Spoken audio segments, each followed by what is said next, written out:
Hi, this is Johnny, your friendly local realtor. As the whole world continues to fight COVID-19, we're seeing horrific headlines on the news, not only in regards to its direct impact on human life, but also its toll on the economy. COVID-19's damaging effects on our economy shouldn't be in news. We saw this coming. 96% of our country is on a lockdown. And as the weeks pass with this economic closure, we'll see more headlines like this.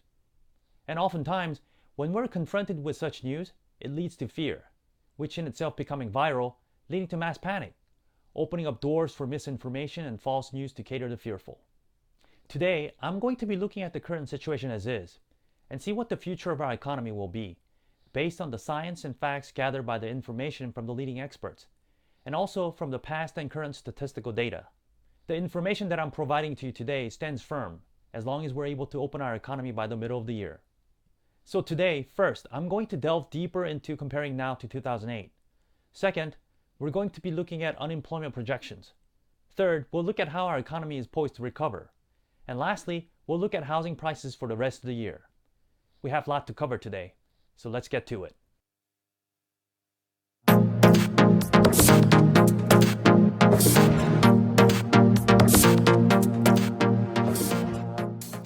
There are still a vast majority of people right now that thinks that we're headed towards something like 2008, or something even worse. This is understandable because 2008 was relatively recent and it was quite devastating.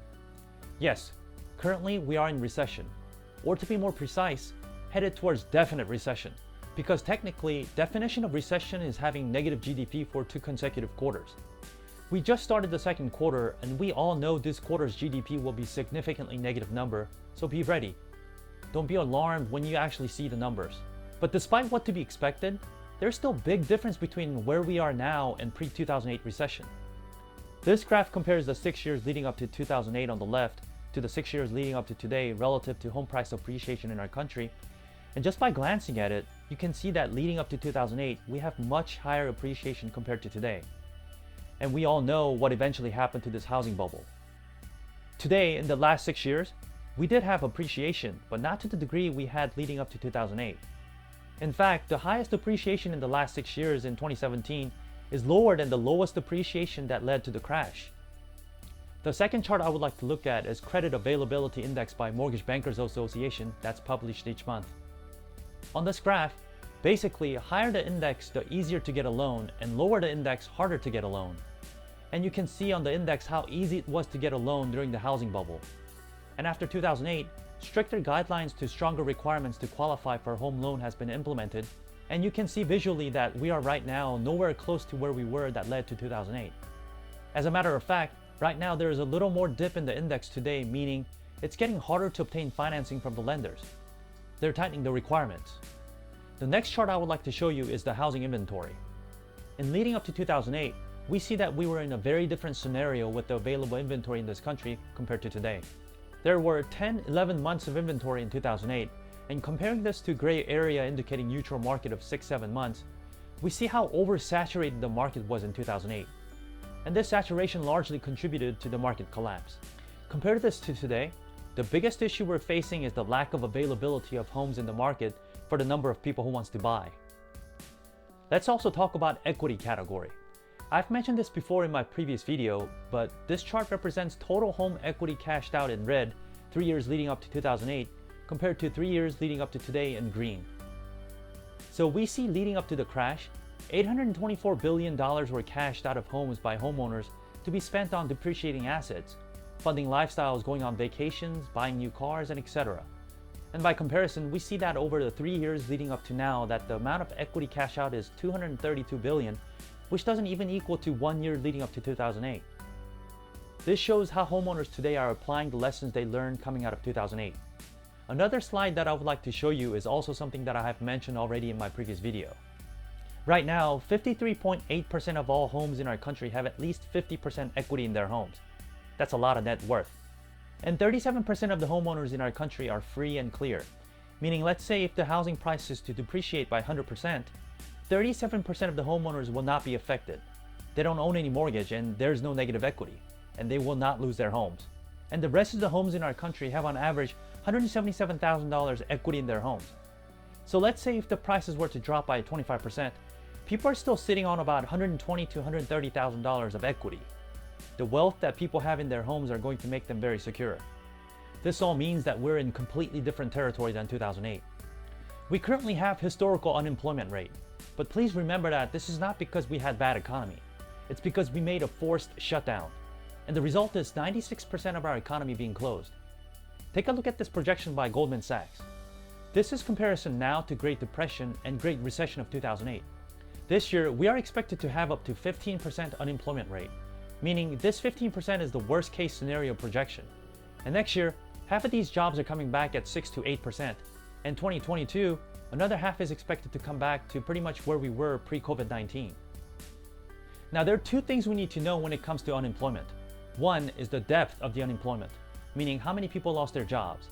And two, length of the unemployment, indicating the time period people are without jobs. And here's more visual representation to the projection chart we saw previously.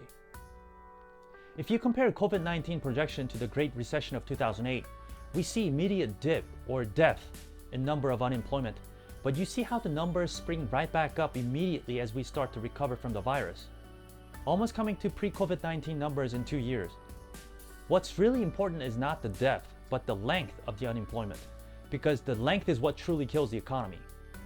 There's a lot of fever pitch out there where people are saying this is 2008 or Great Depression all over again, but if you look at the projections compiled by the leading experts, that's not the case at all. Now let's look at how our economy is poised to recover. You might have heard on the news lately about V, U, and L graph, and it's just a simple visual representation of how our economy could possibly recover. The V is the best scenario where we hit the bottom and quickly bouncing back, and the U is where we hit the bottom and staying there a little longer and slowly coming back, but the L is something that we don't want. It's our economy hitting the bottom and staying there for an undetermined period of time, because this L was 2008. So what graph are we getting this time? Well, Goldman Sachs, JP Morgan, and Morgan Stanley have all come up with the projection. Now, very rarely would all three agree almost identically, but this is what they're projecting. The V. I want you to know that these three major financial institutions are some of the most prominent, richest people in the world. Combined, they manage $1.7 trillion for some of the wealthiest people on the planet. And they can't afford to make bad predictions, which will end up hurting their reputation. And this is what John Norman, head of cross-asset fundamental strategy at JP Morgan, said. The COVID-19 recession might only be 1 or 2 months old, but a few signs of the always hoped for V-shaped recovery are starting to emerge. And this is a statement made by Goldman Sachs. If policymakers manage to thread the needle between continued virus control and a gradual reopening of the economy, the level of GDP should begin to move higher in the months ahead. Here's more detailed and latest depiction of the V graph, including the projection by Wells Fargo. All these major financial institutions are agreeing on the V recovery. We're going to hit rock bottom in the second quarter, but after hitting the bottom, we're going to spring right back up. In the worst of worst case, we might be shifted and get U recovery, but no one is projecting the L. And lastly, a statement made by Harvard Business. It's worth looking back at history to place the potential impact path of COVID-19 empirically. In fact, V-shapes monopolize the empirical landscape of prior shocks, including epidemics such as SARS, the 1968 H3N2 flu, 1958 H2N2 flu, and 1918 Spanish flu. I want you to understand that this is not my projection, but like how Dr. Fauci is the leading expert for COVID-19 and we rely on his expertise, I'm simply purveying the projection of the leading expert that could possibly be in the financial sector of our economy. And finally, the question that I receive from so many people: what's going to happen to the housing price this year? If you're thinking of buying or selling this year, you need to listen. I want you to know that out of the past 5 recessions we had, housing prices only went down twice. During Gulf War recession in 1991, only for a couple percentage points, and we all know 2008, which was triggered by bad lending choices. So how about this year? Well, Ivy Zelman, First American, and Fannie Mae all agreed that there will not be any depreciation. Even more, contrary to what most people believe, housing prices are poised to appreciate. Here's a graph by Ivy Zelman. Blue bar represents what she projected before COVID-19 2 months ago. She projected 4.7% appreciation for this year and 3.8% for next year, but after COVID-19, she's projecting that the prices will have an impact. This year, instead of 4.7, only 3%, but next year it will be higher than previously projected at 4.2. It's going to be made up by the lack of appreciation year before. Then in 2022, we're expected to go back to what we've experienced over the last couple of years at 4.6. Ladies and gentlemen, I want you to know that the recession does not equal housing crisis. As you've seen in the previous chart, out of the past 5 recessions we had, housing prices appreciated 3 times out of those 5. So from all the data by numerous leading experts in our economy, they're pretty much all pointing at the same scenario. Our economy is expected to hit the bottom in the second quarter and spring right back up, creating that V. We've covered a lot today and I hope it was helpful to you.